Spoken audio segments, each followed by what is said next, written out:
You will hear a number of different recordings and you will have to answer questions on what you hear. There will be time for you to read the instructions and questions and you will have a chance to check your work. All the recordings will be played once only. The test is in 4 sections. At the end of the test, you will be given 10 minutes to transfer your answers to an answer sheet. Now turn to Section 1.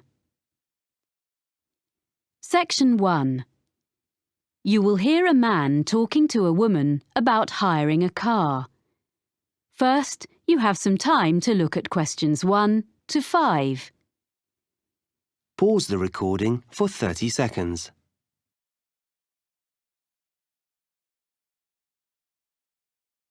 You will see that there is an example that has been done for you. On this occasion only, the conversation relating to this will be played first. Hello, how can I help you? Hi, I'm Carlton Mackay, and you booked me some flights recently to Australia and some internal ones? Oh, yes, Mr. Mackay.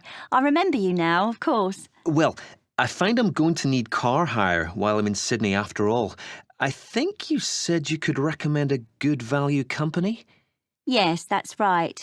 Cost-wise cars. They're very good and don't charge lots of extras. They have 3 offices in the Sydney area, including one office right at the airport. The number of offices in Sydney is 3, so 3 has been written in the space. Now we shall begin. You should answer the questions as you listen because you will not hear the recording a second time. Listen carefully and answer questions 1 to 5. Hello, how can I help you? Hi, I'm Carlton Mackay, and you booked me some flights recently to Australia and some internal ones? Oh, yes, Mr. Mackay. I remember you now, of course. Well, I find I'm going to need car hire while I'm in Sydney after all. I think you said you could recommend a good value company? Yes, that's right.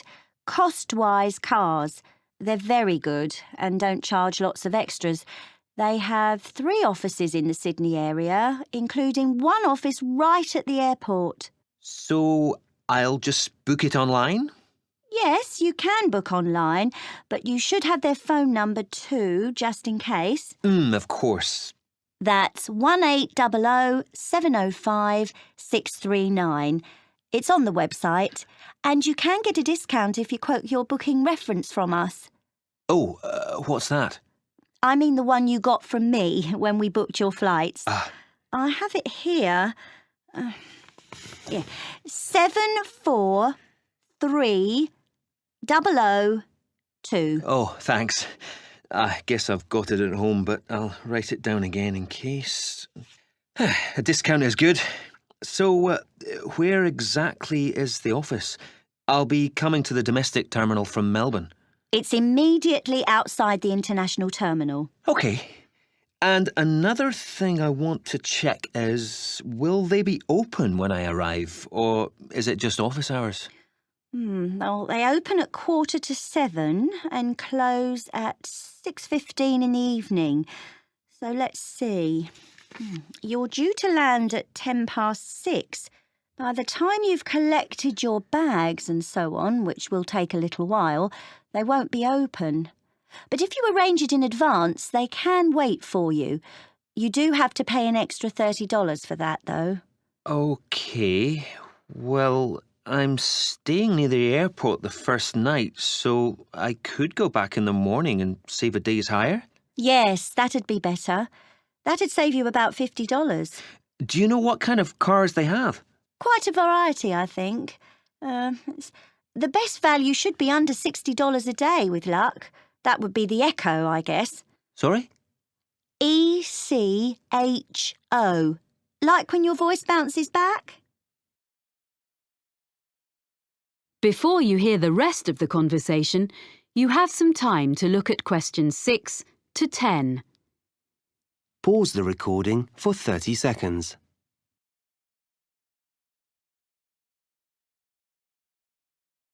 Now listen and answer questions 6 to 10.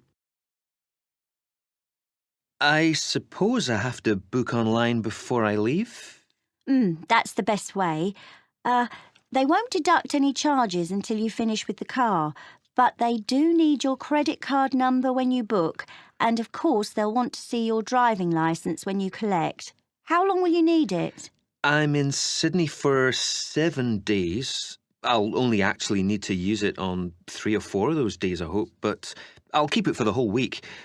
I guess it's going to be a few $100s. Can you suggest anything I can do to keep the cost down? Oh, you get quite a big discount if you do less than 1,000 kilometres in the week. Oh, that's good. I don't suppose I will be driving that far, actually. But, oh yes, the other thing I should mention is the insurance. It's included in the price. Oh, that is good value then. Yes, but what you must remember is that it doesn't cover anything except the car, so you must be careful not to leave anything at all in it when you park, because your luggage isn't insured, even if it's out of sight, locked in the boot. Yeah, well, I think my travel policy will cover that, actually. Good. OK, and can I return the car outside office hours? My flight home is very early in the morning. Can I put the keys through the door or something? There's a secure box just outside the office on the pavement. You just drop the keys in there. Oh, good. And one other thing, you should remember to buy petrol before you leave it. If you don't drop the car back with a full tank, you get charged to fill it. I recommend you go to a supermarket before you go out to the airport. Thanks for the tip. Not at all. Do call in again if there's anything else I can help with. I will. Many thanks. That is the end of section 1. You now have half a minute to check your answers. Pause the recording for 30 seconds.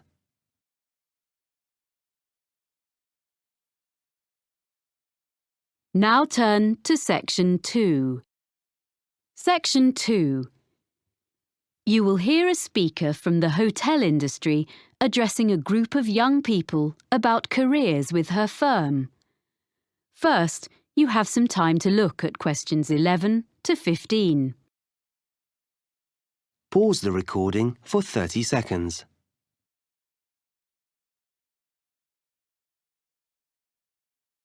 Now listen carefully and answer questions 11 to 15.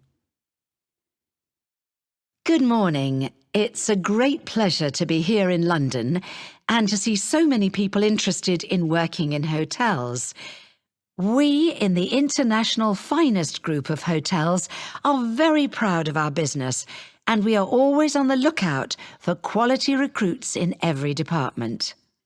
Now, I'm going to outline some of the areas of work where we are currently recruiting and the essential skills or qualifications for them. Then I'll run through our recruitment procedure, OK? At the moment, we're looking for a number of people for administrative posts in different parts of the world and also some roles which involve a lot of travelling. One of our main business streams is hosting special events for other businesses.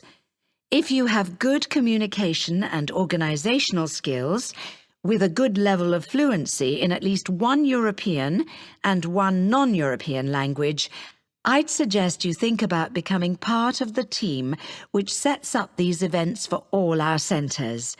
This would mean being based full-time in our London office.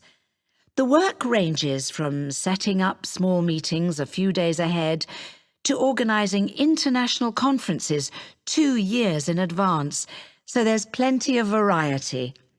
Some of the conferences we run have as many as 1,000 delegates, so it's quite challenging. Then there are some posts available for professionals in the catering field. Chefs we can find. It seems this is a popular career choice in many parts of the world, as in the UK these days, in spite of the exacting standards. But people to manage catering departments need more than a love of producing quality food. We're after really energetic and totally efficient young managers who already have the relevant business qualifications. No training on the job here. And they must share the team's determination to make everything run smoothly at any time of the day or night. Or if you are the type of person who enjoys a challenge, what about becoming one of our relief housekeepers? You'll be a good people person, well-organised and supremely flexible.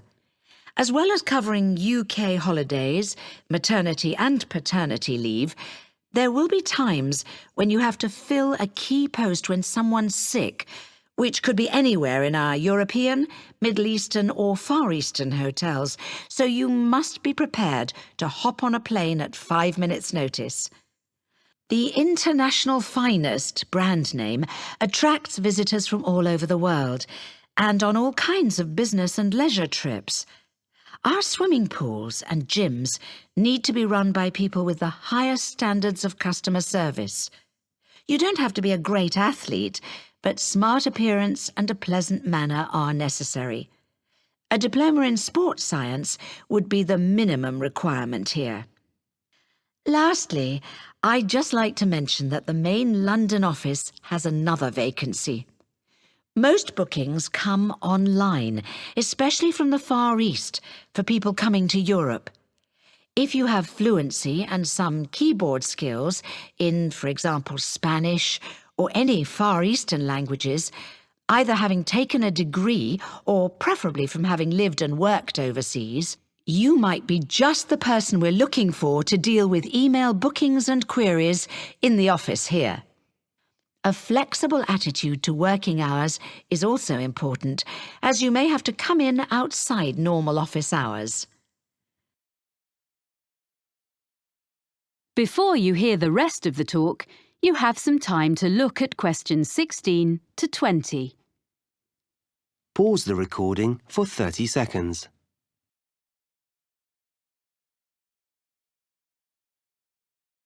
Now listen and answer questions 16 to 20. So that's an overview of the kind of jobs. Now, how to get them. First of all, provided you have a UK work permit, you can go online and register an interest in working for us. By return, you'll receive a unique applicant's code, which is your personal identification number and which we'll use in all communications. Along with that, you get access to the Human Resources website, where you should make sure you understand the legal terms and conditions which apply to all our employees. That's also where you can then download the application form, fill it in, and send it back along with your CV. You'll know within 48 hours whether you're being considered as you get an automated response. Sorry if it's a bit impersonal, but at least it's quick. Hopefully, if we like the sound of you, there will be in that automated response a list of times for an initial interview which will take place by telephone during the following week. You confirm by email which of the time slots will suit you. Provided the interview is satisfactory, at that point we'll ask for any evidence of qualifications required, which might be your degree or diploma certificate or so on, which you have to send certified copies of, and we contact your referees. The last thing you have to do is you come along and have a look round the International Finest Group head office, get to know some of our team in human resources face-to-face, and participate in a one-day recruitment seminar, which involves a number of group and individual activities, along with other potential employees. Then, with luck, we'll offer you a job. So I hope you like the sound of joining our organisation. That is the end of section 2. You now have half a minute to check your answers. Pause the recording for 30 seconds.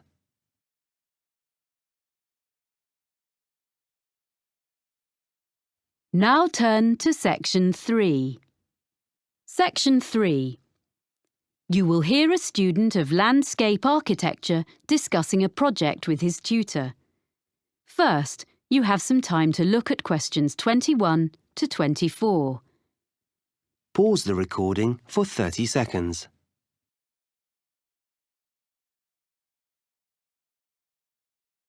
Now listen carefully and answer questions 21 to 24. So, let's hear what you're doing for your next project. I've decided to design a roof garden for a supermarket. I've been looking at some on the web, and I think that a garden on top of a building is the up-and-coming thing. Okay. So you've done a bit of reading already. Mm-hmm. What benefits would there be for the client? Why do you think a supermarket chain would be willing to meet the expense of construction? You do realize that would be the first thing they raise. Yes, I know. But I'd explain that in spite of the initially high expense, they would save that much in approximately 5 years. Well, I'd have to do sums. I mean, calculate specifically. Yes. How would the saving come about?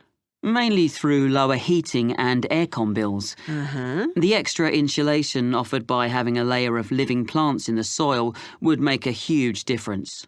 Okay.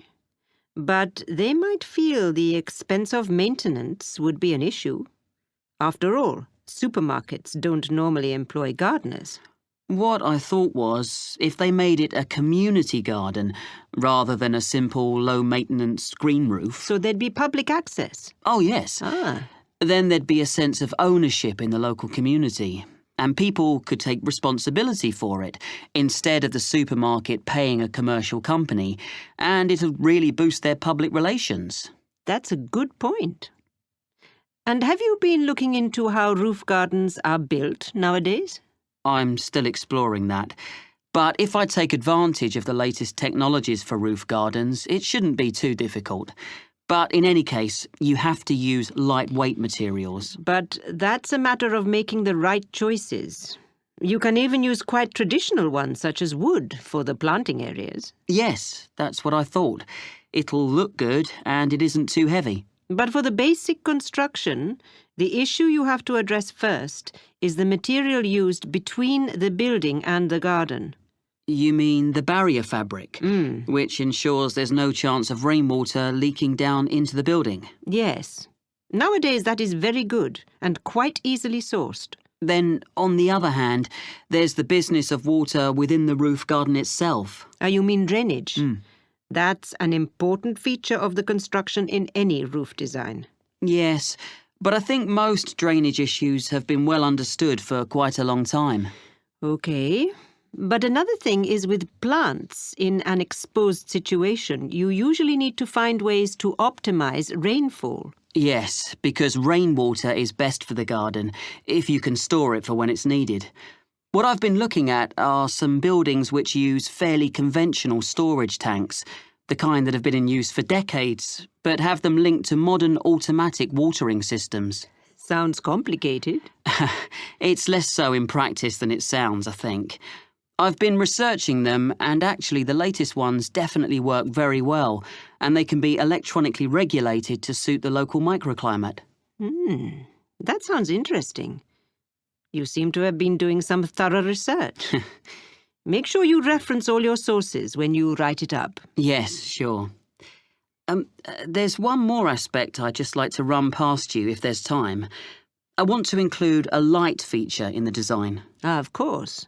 I've got a sketch here. Let's have a look then. Before you hear the rest of the conversation, you have some time to look at questions 25 to 30. Pause the recording for 30 seconds.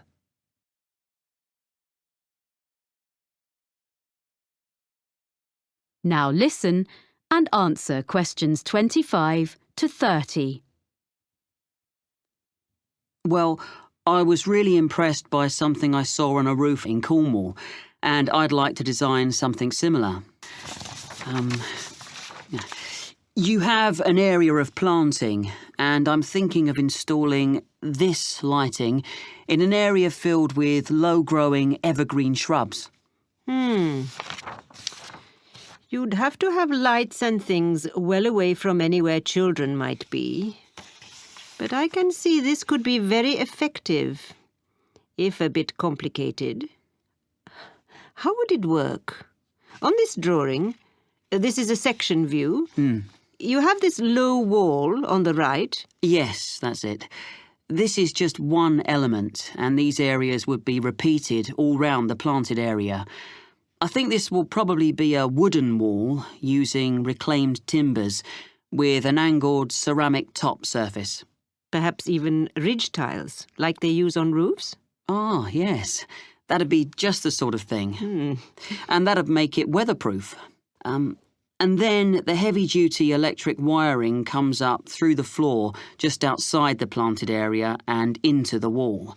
Then it's brought through to a projector low in the side of the wall, and that sends a beam of light along the fibre optic cable. So there's no electricity in the actual lights. The fibre optic goes across the surface of the soil in the planting area. Yes, that's the beauty of it. The shrubs will soon grow to cover it up, of course. And then the cable goes past a wooden post, which is between the shrubs and can be a support for them as they grow bigger, and then runs up into each element of the installation. So the light beam is carried up to the top of each element and illuminates a kind of conical glass cap? I see. Is that the bit which would glow in the dark? Yes. And what's the cap supported on? Is it a wall? No, it's a slender acrylic rod, like the stem of a flower or mushroom, which the cable runs up inside of. Well, I'll be interested to see the final drawings. Oh, thank you. I'm looking forward to putting it all together. That is the end of section 3. You now have half a minute to check your answers. Pause the recording for 30 seconds.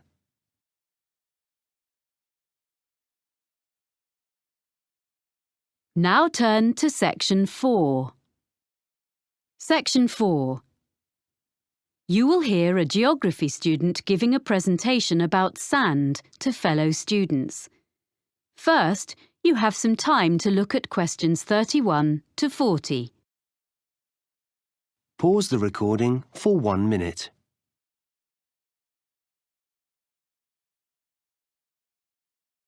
Now listen carefully and answer questions 31 to 40. First, I would like to tell you how the Argus computerized photography system has helped marine researchers. Then I shall talk a bit about sand collecting.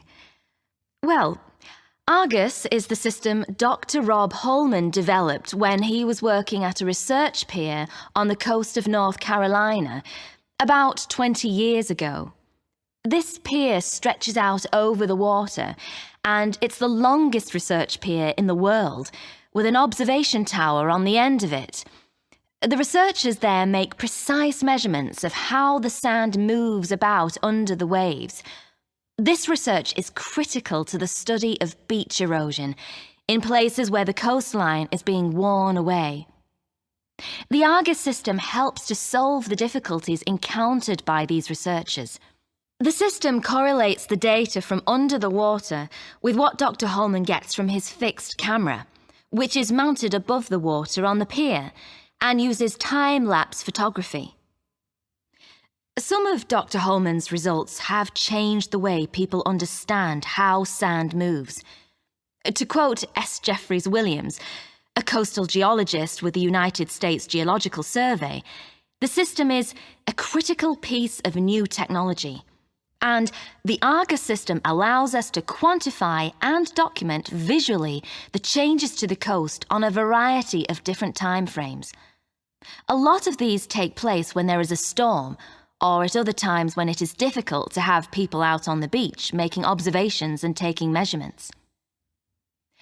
Up to now, Argus installations have been installed in places in Oregon, California, Hawaii, England, the Netherlands, Australia, New Zealand, Spain, Italy and Brazil, as well as in North Carolina. Now, I'd like to introduce Dr. Holman's sand collection. He started collecting sand in the 1980s, and he still collects it now, even though he has around 1,000 samples. They come from his travels and from geologists and amateurs all over the world, and the collection includes sand from each continent, including Antarctica. People send him sand in envelopes, plastic bags, paper towels, and all sorts. Each is stored in a glass jar, which Dr. Holman labels by latitude and longitude of its origin, as well as he can work them out.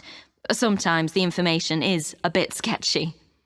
Anyway, it's mainly geology students at the university who study his collection, and they can learn a lot from it. For instance, one set of tubes displays sand from the east coast of the US, so you can see that the sand gets lighter and finer from north to south. By the time a grain of sand eventually washes up on a beach in Florida, at the southern end of that journey, it has been battered by waves for a long time, so the grains are fine and rounded, because most of the time sand is not stationary on the beach.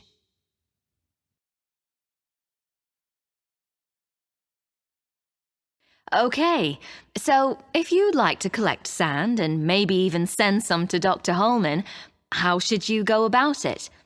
Well, the list of equipment is very short and easy to find, but you should keep a supply when you're travelling, as you never know when you'll come across an interesting sand sample. One really handy thing for digging sand, especially if it's hard or frozen, is a spoon. It's perfect for that. If you're travelling by air, it'll have to be plastic, but metal is preferable, as plastic tends to break. You need something to put the samples in that is damp-proof and easy to carry. You can just use plastic bags, but you need to record the location and date on the bag, so you must also have a permanent marker with you, because you can never assume you will remember where you gathered a sample from later on, and you don't want it to rub off before you get home. And that's about all you need in the field to collect sand. When you get home, your samples should be logged in a notebook or computer. You need to note the location and be really specific as to exactly whereabouts on the beach you gathered your sample, low tide mark, under cliff area, etc. Then you store your sample. You want to keep everything in good condition and avoid contamination. So first you make absolutely sure that each sample is perfectly dry. You don't need any complicated apparatus for this. You can just air it out on layers of newspaper, which is suitably absorbent. Most people find that's the best way. Then, lastly, but this is really important, before there can be any chance of confusing this later sample with another, you put it in a clean small bag or a jar, and you must stick an identification label on straight away. Some people put one inside as well, in case the outer label falls off, but that's up to you. Well, that's about all you need to know to get started as a sand collector. Any questions? That is the end of section 4. You now have half a minute to check your answers. Pause the recording for 30 seconds.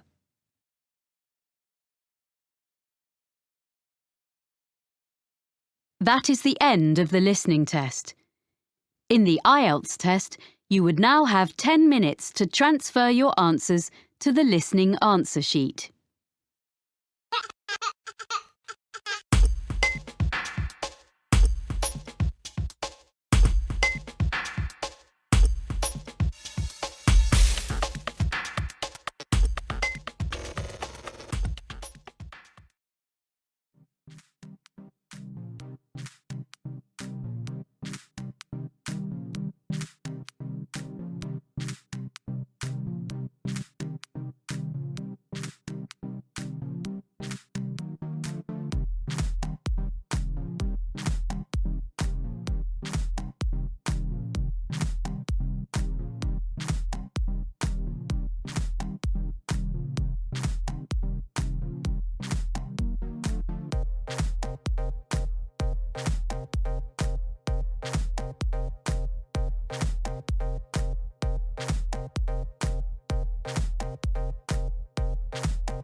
Bye.